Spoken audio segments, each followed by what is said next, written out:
17 नवंबर 2012 की बात है कि जब जॉय सेल्फडर अपने मित्र के साथ बोट लेकर पैसिफिक ओशन फिशिंग करने के लिए निकले थे, जो कि पैसिफिक ओशन की लंबाई 165 मिलियन थी, यानी कि 16.5 करोड़ स्क्वायर किलोमीटर तक यह समुद्र फैला था, जहां ये फिशिंग करने के लिए चले थे। जाते जाते अचानक समुद्र के वो बीच में पहुंच जाते हैं। तभी अचानक तूफान आ जाता है। इस वजह से जो भी खाने पीने का सामान लिया हुआ था उसे भी फेंकना पड़ता है ताकि नाव हल्का हो सके। तूफान की वजह से वह रास्ता भटक जाते हैं। वह करीब समुद्र के 400 किलोमीटर अंदर तक चले जाते हैं। ऐसे में अब दिक्कत थी खाने पीने की, क्योंकि रास्ता भटकने के बाद काफ़ी समय हो गया था, भूख भी लग गई थी, लेकिन खाना तो है नहीं, क्योंकि तूफान की वजह से नाव को हल्का करने के लिए खाना तो फेंक दिया था। अब ऐसे में वह काफ़ी दिन भूखे प्यासे रहे। जब बारिश आती थी तो वह बारिश का पानी पीकर सरवाइव करते थे, लेकिन कब तक। ऐसे में जब बारिश नहीं हुआ था तो वह अपना ज़िंदगी यूरिन और बर्ड और फिश का ब्लड पीकर सरवाइव किया था। लेकिन ऐसे दर्दनाक स्थिति में उनकी मित्र की मौत हो जाती है। लेकिन जॉय सेल्फडर अभी भी हार नहीं मानी थी, बस वह वन स्टेप करके आगे बढ़ रहे थे। तभी बहुत टाइम बाद एक शिप उन्हें दिखी। उम्मीद की किरण जागी और जैसे ही इन्होंने अपना फायर गन निकाली, वह भी मानो खराब निकला। बचने का एक ही मौका था, वो भी चला गया। ऐसे ही 6 महीने बीत गए। जैसे तैसे वो ज़िंदगी चला रहे थे।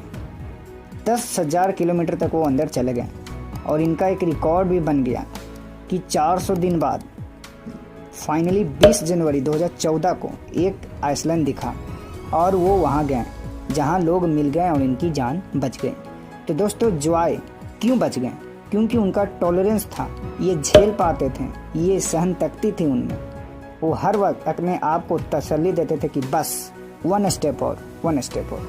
ऐसे ही दोस्तों, सक्सेस लोगों में टॉलरेंस होती है, दर्द सहन करने की कैपेबिलिटी होती है, जिससे वो कैसे भी करके ज़िंदगी को सरवाइव करते हैं और फाइनली सक्सेस को पा जाते हैं।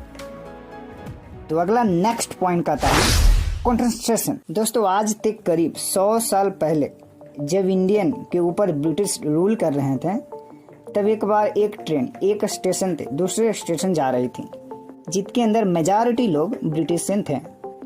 बट उस ट्रेन में अजीब सा इंसान भी बैठा था, जो कि एक इंडियन था, जो टरबाइन और धोती पहना हुआ था, जिसे देखकर ब्रिटिश लोग हंस रहे थे, उसे जज कर रहे थे। इस पर उन्होंने कोई रेस्पॉन्स, कोई जवाब नहीं दिया। ट्रेन तेज रफ्तार में चल ही रही थी कि वो इंडियन जो टरबाइन और धोती पहना था अचानक उठे और ट्रेन की चेन खींच दी। ट्रेन वहीं के वहीं रुक गई। यह देखकर ब्रिटिश लोग क्रोधित हो गए और उन्हें कहने लगे, तुमने चैन क्यों खींचा? तभी इंडियन का जवाब था कि यहाँ से करीब 220 गज की दूरी पर रेल की पटरी उखड़ी हुई है। जब ब्रिटिशन के गार्ड तसल्ली करने के लिए 220 गज की दूरी पर जाते हैं तो वह देखकर हैरान हो जाते हैं। वहां पर पटरी के नट बोल्ट बिखरे थे। इस पर ब्रिटिश गार्ड ने पूछा, यह आपको कैसे पता चला? उन्होंने जवाब दिया, सफर के दौरान मुझे एहसास हुआ कि ट्रेन की गति में अंतर आ गया है। पटरी की तरफ आने वाली आवाज में बदलाव प्रतीत हुआ। अंग्रेज या इंडियन का दिमाग देखकर दंग रह गए और उनसे माफी मांगने लगे।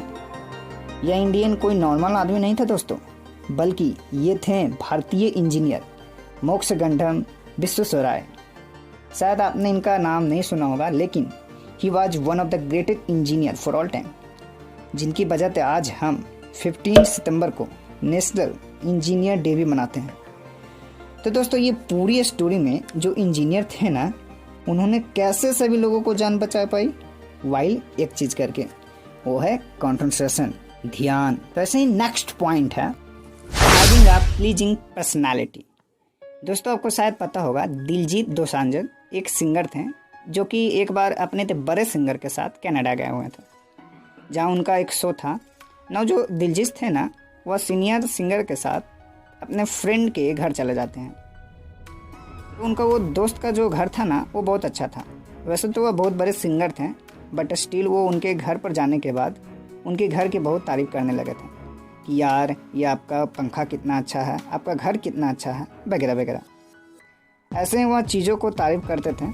तो दिलजीत सोच रहे थे कि ये इतना बड़े सिंगर होते हुए भी वो अपने नॉर्मल दोस्त के घर की तारीफ़ क्यों कर रहे हैं। ये सवाल उनके दिमाग में खटकने लगे।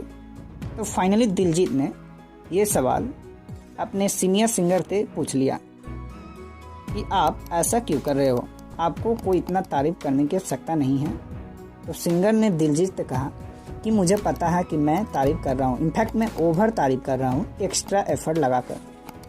तो ये सब मैं इसलिए कर रहा हूँ ना, ताकि मैं सामने वालों को इम्प्रेस कर सकूँ ना। तो दिलजीत बोलते हैं ना कि ये जो क्षण था ना, one of the best knowledge था, one of the biggest lesson था सीखने का।